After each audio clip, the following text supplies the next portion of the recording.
Well, good afternoon. It's good to be with all of you. And at this conference once again, as I was privileged to be last year, we were just mentioning radio. How many of you get WMCA 570 AM? Okay, you know I'm on every Sunday, right?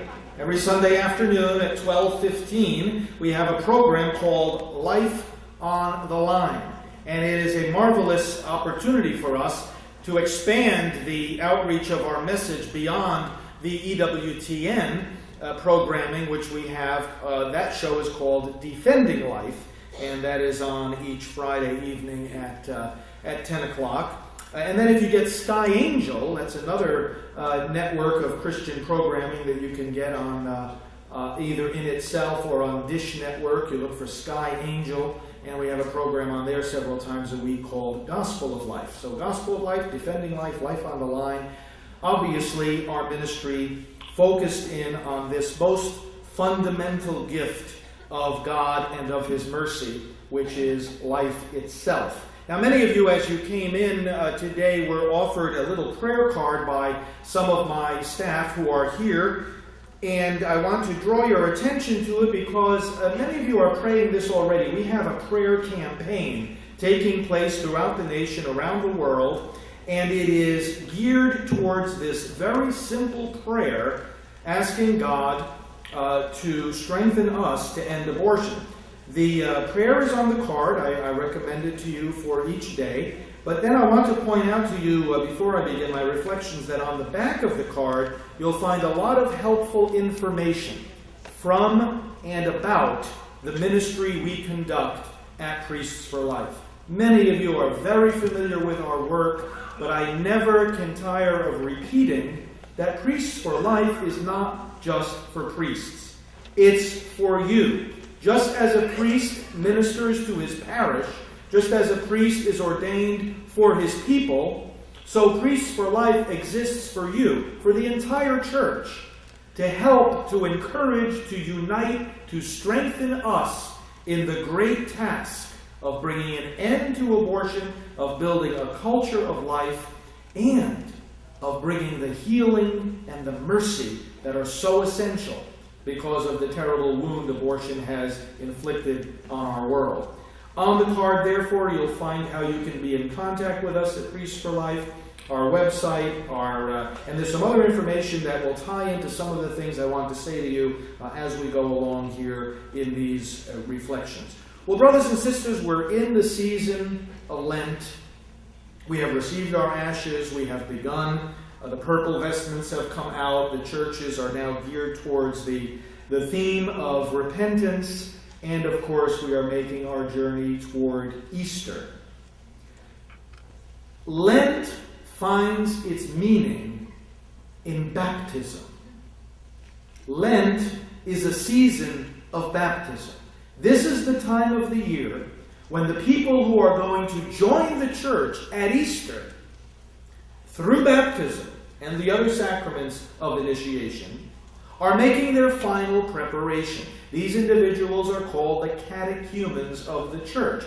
And it is crucially important that all of us who are already baptized do two things. First, that we pray for the catechumens during these final weeks of their preparation, that they will be truly ready, eager, and free of obstacles as they embrace this risen life of Christ. But the second thing we're called to do, we who are already baptized, is to prepare to renew the promises of our own baptism. That's one of my favorite parts about the Easter liturgy. Celebrant stands up, and of course we all get sprinkled with the holy water, and we are asked several questions. Questions which, if we were baptized as infants, we didn't know how to understand or to respond to, and therefore our parents and godparents responded for us. But nevertheless, now we do know, we do understand, and we do respond. And what are those questions? Well, besides the familiar questions that come from the Creed, asking us if we believe the tenets of our faith, what we are also asked is, do you reject Satan and all his evil works and all his empty promises. Notice that it focuses in on a person. Satan is not just a symbol of things that are wrong or things that are bad or evils in the world. He's a person, real, alive, active, and hating you and me and God and everything that God stands for. Satan is at work. Now, we know that he ultimately has been robbed of his kingdom, and so he cannot have any kind of absolute power over us, and yet still he can mess things up. But the interesting thing in the course of the questions when we renew our baptismal vows is that not only do we reject him, but brothers and sisters, the third question says, do you reject all his empty promises? Satan makes promises. You know why he makes promises? Because he likes to mock God. He tries to appear to be like God. Paul tells us that sometimes he appears as an angel of light. He tries to imitate God so that the people who are seeking God and trying to be like God will be at least temporarily fooled. Well, that's what temptation is, right? And evil, for a while, looks like a good. Because we can only choose good. So Satan knows that in order to make us choose evil, it has to appear good. So just like God makes promises, so does Satan. And the promises sound very similar because they're promises of freedom, fulfillment, solving of our problems, and even life. Life forever. You certainly will not die. Satan said to our first parents, no, he knows full well that if you eat of the fruit of this tree, you will be like him, knowing good and evil. So all his empty promises. And one of the most destructive and deceitful of the promises of Satan in our society has been the myth that allows this terrible tragedy of abortion to continue. Because it is a myth of freedom. It is a myth of the fulfillment of our goals and desires and the solving of our problems. The idea that somehow it's an advance for society and somehow a benefit when our society and our laws and our public policies continue to allow abortion. Now, think for a moment, because we're going to see how divine mercy is the antidote to the culture of death and the antidote to these false promises of Satan and the antidote to abortion. If you think back to what happened in the Tower of Babel, in the book of Genesis, we read that people got together and they said, we're going to build this tremendous tower reaching up high to the heavens. Sounds like a good project. It could be an advance for human civilization, human creativity. Let's start building this tower. And so they started to build. Now, there doesn't seem to be anything wrong with that in and of itself. And yet, what does God do? You remember what he does? He comes down and he confuses their language. They can't speak to one another anymore. They can't even understand each other anymore. And therefore, since they can't understand each other and they can't give each other instructions, they can no longer build the tower. Now, that might seem to be mean of God. Why did he come down and do that and stop this project?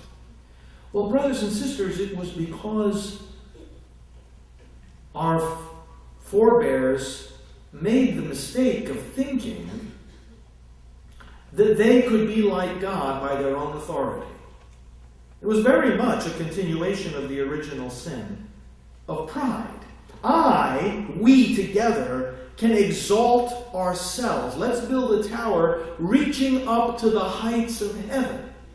In other words, it wasn't a project undertaken under God, saying, Lord, in all humility, we want to build this. We acknowledge that you're the creator, and we do this in your service, knowing that we are dependent upon you. No, it was the attitude that was exactly the opposite. We are going to exalt ourselves by building this tower. We are going to show that by our own choice, we can rise up to the heights of heaven. But we can't. We get exalted to the heights of heaven only because God himself chooses us first. It is not you who have chosen me, it is I who have chosen you, says the Lord. So God coming down and confusing their language, preventing them from being able to communicate with each other, and stopping the building of that tower was actually an act of his mercy. You ever think of it that way? The Tower of Babel and the stopping of that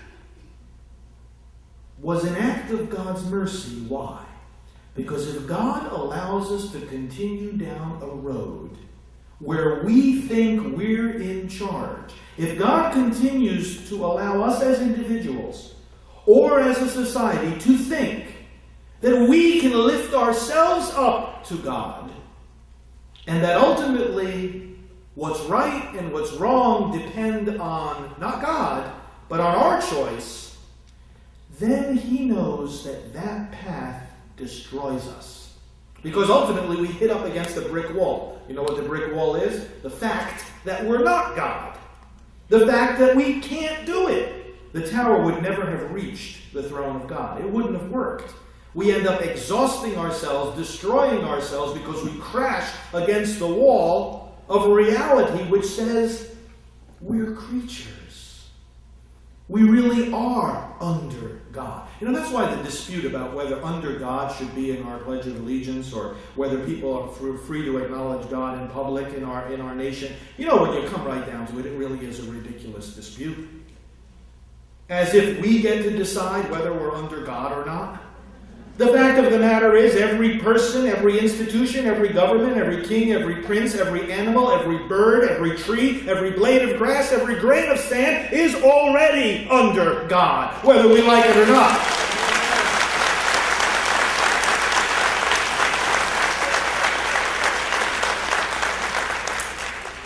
And so pro-choice is a lie.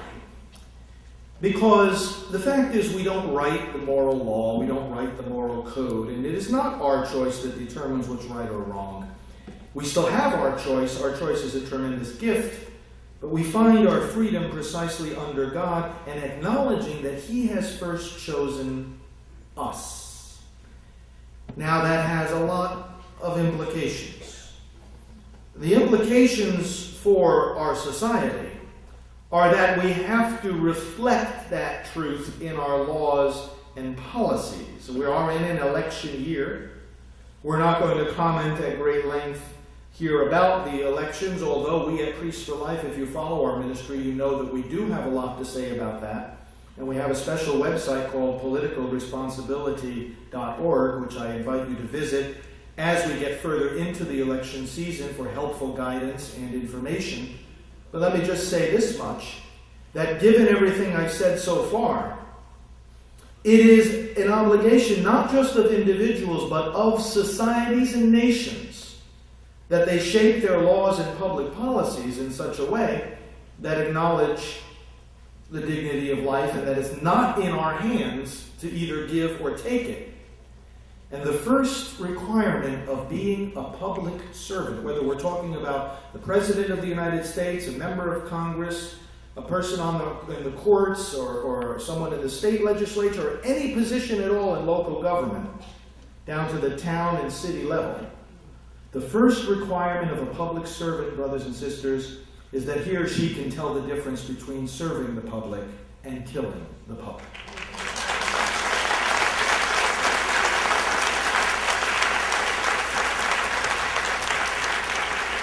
And anybody who cannot tell that difference certainly does not belong in public office.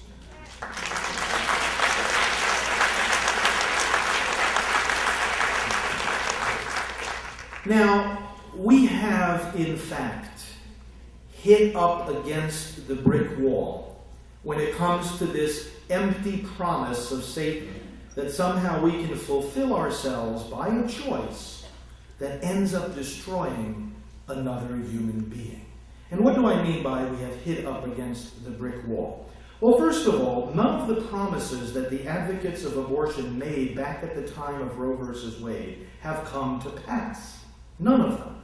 They said it would improve society. They said it would reduce child abuse. They said it would reduce poverty among women and among families. They said it would improve women's health. You know, there's not a single disease that abortion cures, and in fact, there's not a single medical benefit that this procedure has been proven to offer. And all the other promises that were made by the different organizations that work to change the laws on abortion in this country, they have all proved completely false. In fact, the problems that they promised to solve, in fact, have become worse. But I want to focus in on the personal dimension. The individuals who have gone down this road and believed the empty promise have found out in their own lives that abortion did not solve their problems, but rather created new ones. Now, some here in this room here today have had abortions. Some of you who have had abortions have been through various efforts of healing, have been to confession, received the absolution of the Lord. But you know, when somebody participates in this particular sin and receives God's forgiveness and grace, as is true with all sin to one extent or another, there is still a deep wound that remains. The sacramental forgiveness of God's grace in confession doesn't take away that underlying wound. And therefore, the Sisters of Life, for example, who are here today, and we at Priests for Life, undertake day after day as part of our ministries the great task of healing after abortion. The priests who preach on this are to preach about this mercy and healing. You know, one of the key dimensions of our ministry is to help priests to talk about this. When I introduce Priests for Life to various audiences, some people say to me, well, what do you mean Priest for Life? Isn't every priest for life? I say, yeah, we just help them to say so. Because is there or is there not a tremendous need to help our priests to open their mouths more confidently and more frequently about this topic? And so day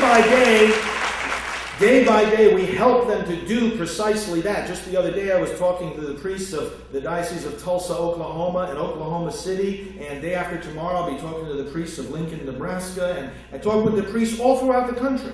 I go to about 4 states a week, so I'm kind of, you never quite know where you're going to encounter me. And I have other priests working with me or doing exactly the same thing, and it's a tremendous joy for us. Because we know your desire to have the priests say more about this. We know our desire to have our brother priests more encouraged to say more about this. So we're out there conducting this ministry. And here's one of the key things we have to tell them. Don't be afraid to talk about this because you think it's going to hurt the people sitting in your congregation who have had abortions. What I say to the priests is, of course there are people in your congregation who've had abortions, and of course it hurts. But here's the fact. If someone's sitting there hurting from her abortion, and you're silent, she doesn't know if you're silent because you don't know her pain, or because you know it but you don't care, or because you know it and you care but there's no hope. None of those things is true. Silence does not interpret itself. And if none of those things is true, in other words, if we do know their pain and we do care and there is hope, then we must speak. And we must speak that hope and that forgiveness.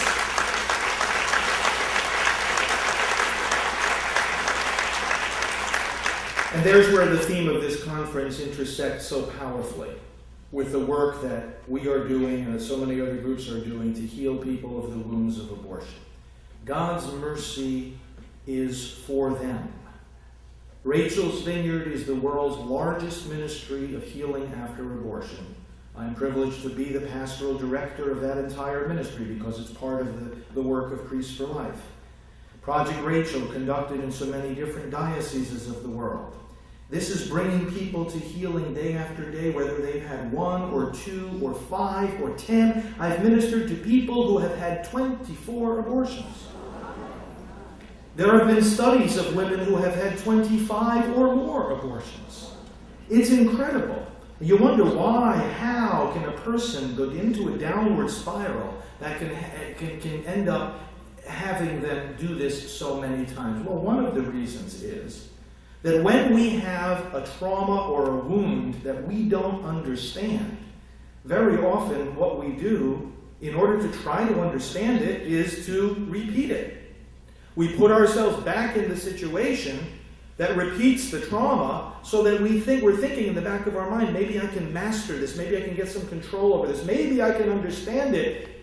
And so therefore we repeat it. And another reason is the downward spiral of despair and destroyed self-esteem leads to the point where somebody who has had an abortion then gets pregnant again, and then she said, well, I'm not worthy to be a mother. I killed my first child, so then I'm not worthy to be a mother, so then I can't go on with this pregnancy either.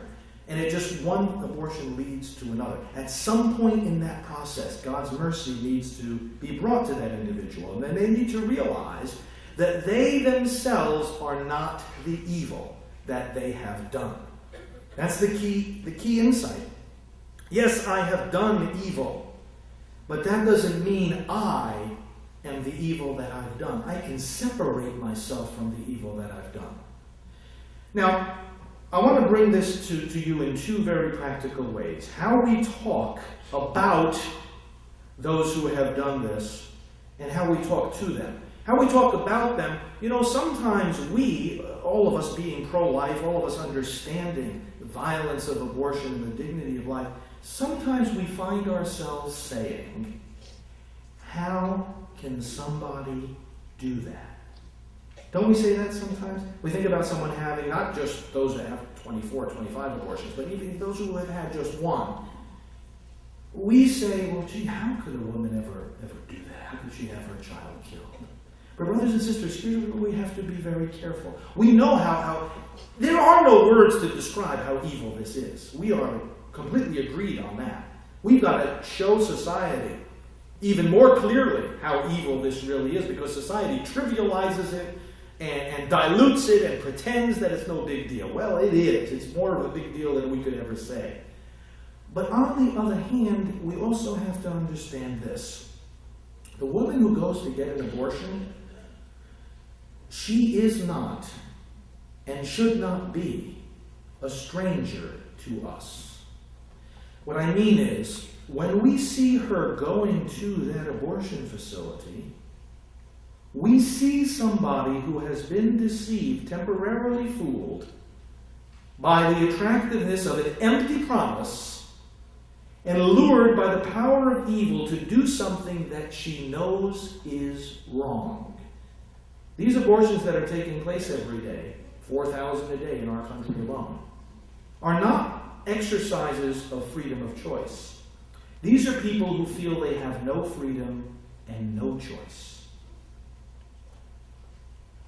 We are not strangers to what it's like to know that something's wrong and to feel pulled to do it anyway.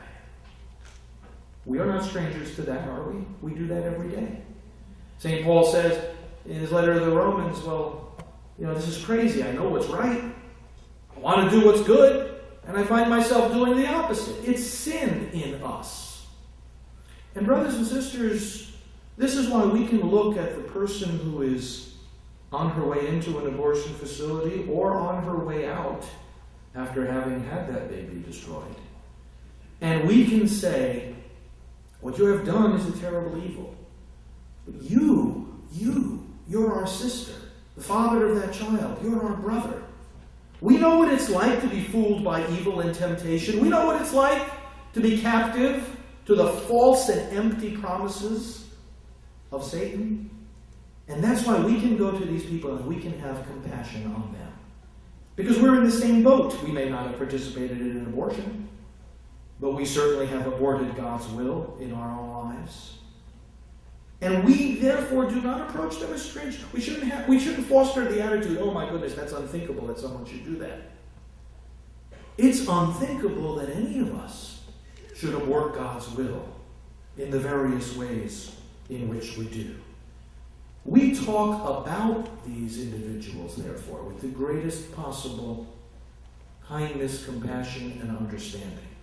And then we talk to them in the same way. And you know what we say to those who have been involved in abortion? We are with you. Because the four words that summarize the mission, the ministry of Jesus and the church to the human family are those. We are with you. God says, I am with you. The name that is given at the birth of Jesus is Emmanuel, which means God is with us. The whole reality of salvation and of divine mercy is simply that. God saying to us, I'm with you. I'm not far away. I'm not watching you from a distance. I'm not alienated from you. I am with you. It's precisely that he's overcoming that alienation. He's jumping over that abyss. He's entering into our suffering and our pain. I am with you, therefore, is what we say to those who have been involved in this sin because they feel so far from the church and they think you hate them. We've got to make it clear constantly in our pro-life work that we who reject abortion do not reject those who have had abortions. No. This movement is about embracing them with love.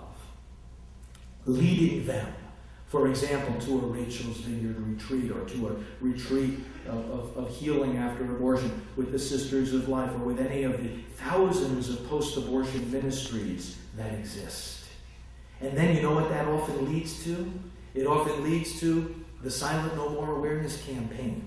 Now, I don't know how many of you are familiar with this, but it's one of our projects at Priests for Life, where those who have had abortions and been healed, and the men too, the fathers of these aborted children, are now, having found healing and forgiveness, are speaking out. So just a few weeks ago in Washington, we had about 75 of these individuals walking at the very front of the march, as they do now every year, leading the march, holding the signs high, saying, I regret my abortion.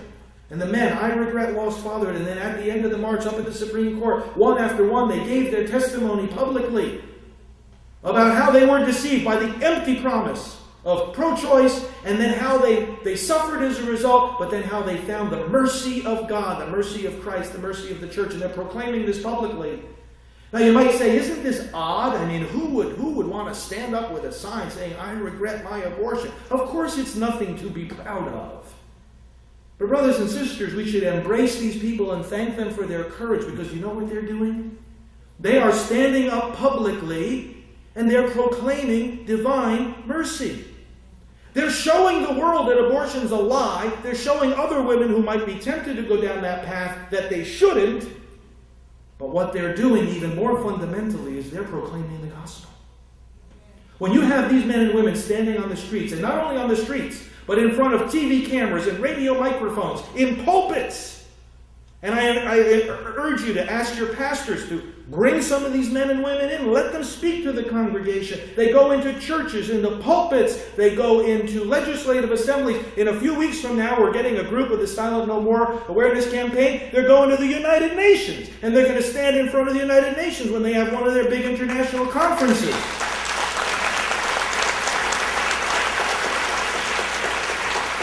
And what they're doing is they're saying, Almighty God has freed me from this sin. I don't have to hide in some corner with my face to the ground, covered with shame, burdened with this sin, afraid to raise my eyes to heaven. No, that is not me anymore.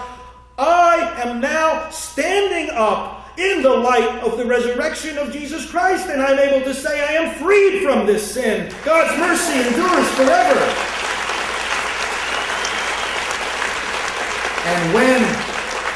And when people see these women and men making this testimony, you know what the conclusion is that they come to?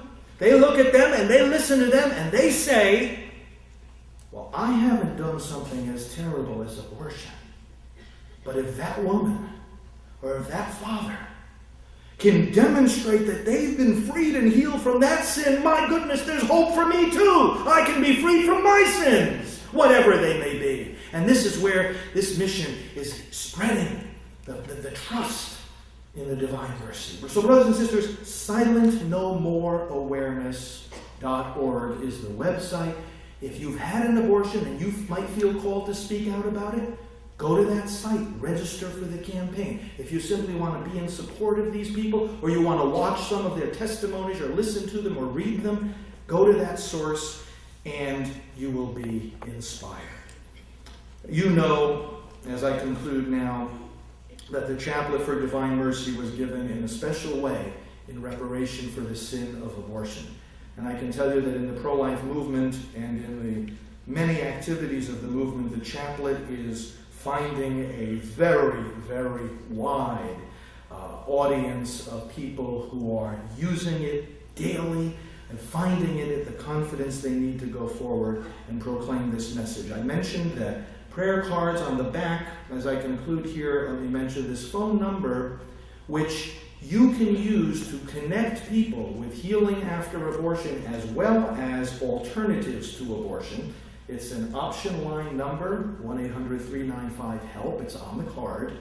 That number will save lives and will save people from despair. Use it when you hear of someone who is pregnant and in need or who is suffering from abortion. Because when we lead these people to this help, and when we say to them what Jesus says to us, I am with you, then, brothers and sisters, we are living icons, vessels and channels of the divine mercy. God bless you.